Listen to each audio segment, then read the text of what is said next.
तुलसी विवाह की पौराणिक कथा। क्यों मनाया जाता है तुलसी विवाह? बहुत समय पहले की बात है, जब इस सृष्टि में देवता और दानवों के बीच लगातार युद्ध हुआ करते थे। समुद्र मंथन के समय जब 14 रत्न निकले, उनमें से एक थी देवी लक्ष्मी, जिन्होंने भगवान विष्णु को पति रूप में स्वीकार किया, और दूसरी थी देवी तुलसी, जिन्हें वृंदा के नाम से जाना गया। वृंदा एक अत्यंत पवित्र, तपस्विनी और भगवान विष्णु की परम भक्त थीं। उनका जन्म एक महान ऋषि के घर में हुआ था और बचपन से ही वे भगवान विष्णु के नाम का जप किया करती थी। समय बीतने के साथ जब वृंदा यौवन में आई, तो उनका विवाह असुरराज जलंधर से हुआ। जलंधर समुद्र के जल से उत्पन्न हुआ था और उसमें अपार शक्ति थी। वह अत्यंत वीर और तेजस्वी था, लेकिन उसके भीतर अहंकार भी था। परंतु उसकी सबसे बड़ी शक्ति थी उसकी पत्नी वृंदा का सतीत्व, यानी उसके पतिव्रता धर्म का बल। वृंदा अपने पति के प्रति इतनी निष्ठावान थी कि उनके सतीत्व के प्रभाव से जलंधर को कोई भी देवता पराजित नहीं कर पाता था। यहाँ तक कि स्वयं भगवान शिव भी युद्ध में असफल हो गए, क्योंकि वृंदा की भक्ति और सतीत्व एक अदृश्य कवच की तरह जलंधर की रक्षा कर रहे थे। जलंधर धीरे धीरे और अधिक अभिमानी हो गया। उसने देवताओं पर अधिकार जमा लिया और स्वर्गलोक को अपने अधीन कर लिया। तब सभी देवता चिंतित होकर भगवान विष्णु के पास गए और बोले, हे नारायण, जब तक वृंदा का पतिव्रत अटूट रहेगा, तब तक जलंधर को कोई नहीं मार सकता। कृपा करके इसका अंत करें। भगवान विष्णु ने गहराई से ध्यान लगाया और एक योजना बनाई। उन्होंने जलंधर का रूप धारण किया और वृंदा के महल में प्रवेश किया। वृंदा उस समय अपने पति की लंबी आयु के लिए पूजा कर रही थी। जब उन्होंने अपने पति के समान दिखने वाले व्यक्ति को सामने देखा, तो उन्हें भ्रम हुआ कि उनके पति युद्ध से लौट आए हैं। उन्होंने श्रद्धा और प्रेम से उनका स्वागत किया और उनकी सेवा की। जैसे ही वृंदा ने भगवान विष्णु को अपने पति समझकर उनका स्पर्श किया, वैसे ही उनका सतीत्व भंग हो गया। उसी क्षण देवताओं ने युद्ध भूमि में असली जलंधर का वध कर दिया। जब वृंदा को यह भयंकर सत्य ज्ञात हुआ कि उनके साथ छल हुआ है और उनके पति मारे जा चुके हैं, तो उनका हृदय टूट गया। उन्होंने भगवान विष्णु को अपने सामने खड़ा देखा और क्रोध में कांपते हुए कहा, हे विष्णु, आपने मेरे साथ छल किया है। आपने मेरे सतीत्व को नष्ट किया और मेरे पति की मृत्यु का कारण बने।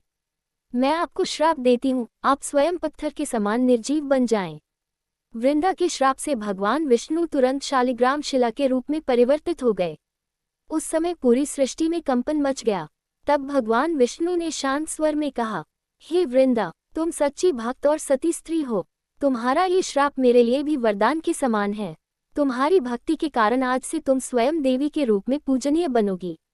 तुम्हारा ये शरीर पृथ्वी पर पवित्र पौधे के रूप में प्रकट होगा। तुम तुलसी के नाम से प्रसिद्ध होगी और मेरे पूजन में तुम्हारे बिना कोई पूजा पूर्ण नहीं होगी। भगवान के वचन सुनकर वृंदा ने अपना देह त्याग दिया। उनके शरीर से एक पवित्र पौधा उत्पन्न हुआ, वही तुलसी का पौधा। भगवान विष्णु ने उनके प्रेम और भक्ति के प्रति आदर जताते हुए कहा, हर वर्ष मैं स्वयं तुम्हारे साथ विवाह करूंगा। जो भी भक्त इस विवाह का आयोजन करेगा या इसमें सम्मिलित होगा, उसे वही पुण्य मिलेगा जो कन्यादान से प्राप्त होता है। उस दिन से हर वर्ष कार्तिक मास के शुक्ल पक्ष की एकादशी से द्वादशी तिथि तक तुलसी विवाह का पर्व मनाया जाता है। इस दिन भगवान विष्णु अपने शालिग्राम स्वरूप में तुलसी माता के साथ विवाह करते हैं। भक्तजन तुलसी के पौधे को दुल्हन की तरह सजाते हैं। लाल चुनरी, बिंदी, मेहंदी, हल्दी और सुहाग की वस्तुएं अर्पित की जाती हैं। भगवान शालिग्राम को दूल्हे की तरह सजाकर तुलसी के साथ उनका शुभ विवाह कराया जाता है। कहा जाता है कि जो व्यक्ति इस दिन तुलसी विवाह करता है या इसमें भाग लेता है, उसे अपार पुण्य प्राप्त होता है। उसके घर में सदैव सुख, शांति और समृद्धि बनी रहती है। तुलसी विवाह को ही देवउठनी एकादशी के बाद शुभ कार्यों की शुरुआत का प्रतीक माना गया है। इसी दिन से विवाह, गृह प्रवेश और अन्य मंगल कार्य पुनः प्रारंभ किए जाते हैं। आध्यात्मिक रूप से तुलसी विवाह हमें ये सिखाता है कि सच्चा प्रेम, निष्ठा और भक्ति कभी व्यर्थ नहीं जाती। वृंदा देवी ने अपने जीवन में जो समर्पण दिखाया, उसी के कारण वे आज भी हर पूजा का अभिन्न अंग हैं। तुलसी का हर पत्ता भगवान विष्णु के प्रति उनके अमर प्रेम का प्रतीक है। इसलिए जब भी हम तुलसी के पौधे में दीप जलाते हैं, तो वह केवल एक पूजा नहीं होती, वह उस दिव्य प्रेम और भक्ति का स्मरण है जिसने स्वयं भगवान को भी मानव रूप में झुकने पर मजबूर कर दिया। तुलसी विवाह का ये पर्व हमें ये संदेश देता है कि सच्ची भक्ति में इतनी शक्ति होती है कि वही ईश्वर को भी वचनबद्ध कर सकती है। इसीलिए हर वर्ष कार्तिक मास में तुलसी विवाह बड़े हर्ष और श्रद्धा के साथ मनाया जाता है। घर घर में तुलसी सजाई जाती है, मंत्रोच्चारण होता है भक्ति गीत गाए जाते हैं और वातावरण में एक दिव्य शांति व्याप्त होती है।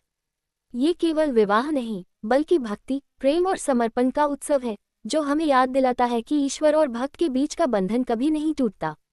तुलसी विवाह हमें ये सिखाता है कि सच्चा प्रेम त्याग में बसता है और भक्ति का फल हमेशा अमर रहता है। तुलसी माता और भगवान विष्णु का ये दिव्य मिलन भक्ति, श्रद्धा और सच्चे प्रेम की अमर गाथा है, जो हर वर्ष हमें आत्मा की पवित्रता का स्मरण कराती है। जय शालिग्राम।